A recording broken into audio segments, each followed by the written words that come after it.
मैं श्याम सुंदर सिंह डियर हिंदी में आप सभी का स्वागत है। आइए मेरे प्यारे बच्चों, आज मैं दिगंत भाग 2 12वीं कक्षा से रघुवीर सहाय के जीवन के बारे में प्रस्तुत करने जा रहा हूँ। रघुवीर सहाय हिंदी साहित्य में वैसे कवि के रूप में आते हैं जिन्होंने गरीबी के यथार्थ वास्तविक चित्रण को भूपटल पर लाकर रखने वाले वैसे कवि हैं, जिन्होंने ऐसी कविता अपने रचनाओं में लिखे हैं। हम उधर नहीं जाना चाहते हैं कि जो अधिनायक शीर्षक कविता बनकर आई हुई है हमारे दिगंत भाग 2 में, आज तक हमारे देश के जब से देश आजाद हुआ है और आज तक लोग यही कहते आए हैं कि गरीबी को दूर कर देंगे, गरीबी को दूर कर देंगे, गरीबी को दूर कर देंगे। आज केवल कहने को है। आज जो है 30 कोटि संतान नग्नतन, अर्धक्षुधित शोषित निरस्त्र जन, मूढ़ असभ्य अशिक्षित निर्धन, ऐसे पूरे भारत में जो गरीबी है कि आज तक इसका कोई वास्तविक पहलू को नहीं समझ पाया है। मेरे प्यारे बच्चों,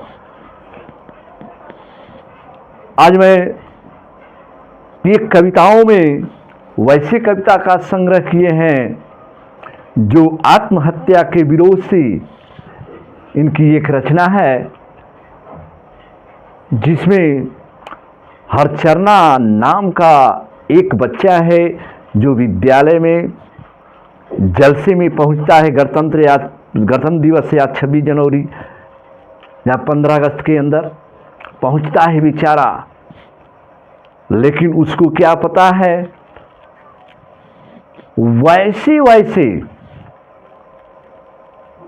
गरीबी को आंक कर इन्होंने लिखा है।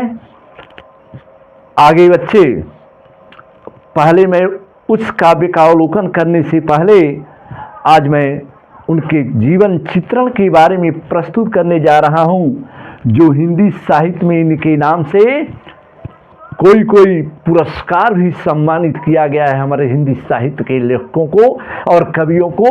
रघुवीर सहाय, जिस तरह प्रेमचंद पुरस्कार हमारे जो है अन्य कवियों को दिया जाता है, तो रघुवीर सहाय वैसे कवियों में आते हैं जिनका जीवन परिचय जन्म के बारे में बार बार आवृत्ति करने की जरूरत नहीं है। मेरे बच्चे, जन्म 9 दिसंबर 1929 ईस्वी को हुआ है। ऐसे महान कवि हमारे रघुवीर सहाय का 9 दिसंबर 1929 और निधन 30 दिसंबर 1990 को। जन्म 29 और 1990 मात्र थोड़े अवधि का फर्क है, लेकिन फिर भी अपने इतने ही समय काल में इन्होंने अपनी कविता, अपनी निबंध और अपनी कहानी के माध्यम से साहित्य में ऐसे बौछार किए हैं हमारे रघुवीर सहाय कि क्या कहना है। इन्हें साहित्य अकादमी पुरस्कार से भी नवाजा गया है हमारे रघुवीर सहाय को। तो बच्चे चलिए, जन्म हो गया, निधन और जन्म स्थान लखनऊ उत्तर प्रदेश। इनके पिता हरदेव सहाय जो एक शिक्षक के रूप में रहे हैं, जो शिक्षण का कार्य करते थे। इनके पिताजी शिक्षक, और शिक्षा के क्षेत्र में इन्होंने एमए अंग्रेजी से उपाधि प्राप्त की थी, एमए मास्टर ऑफ आर्ट। बच्चे, ये लखनऊ विश्वविद्यालय लखनऊ से इन्होंने अपनी उपाधि को प्राप्त की थी। और गतिविधि अपनी और समकालीन कविता के वाचन के लिए कौमुदी नामक कविता केंद्र की स्थापना एवं संचालन इन्होंने किया था। इनकी वृत्ति स्वभाव का मुख्य उद्देश्य। और बच्चे,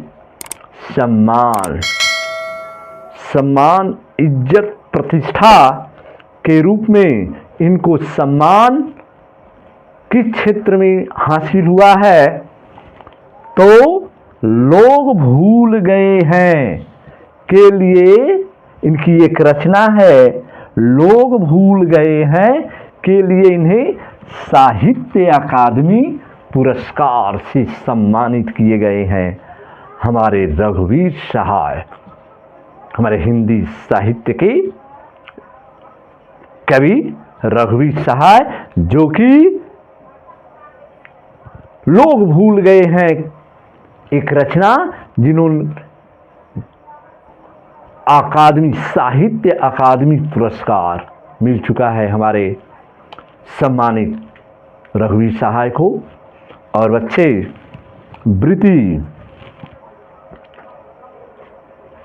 वृत्ति के रूप में पत्रकारिता, नवजीवन, लखनऊ से आरंभ समाचार, और विभाग आकाशवाणी नई दिल्ली और नवभारत टाइम्स नई दिल्ली में इस संवाददाता के रूप में भी अपना कार्य कर चुके हैं हमारे रघुवीर सहाय।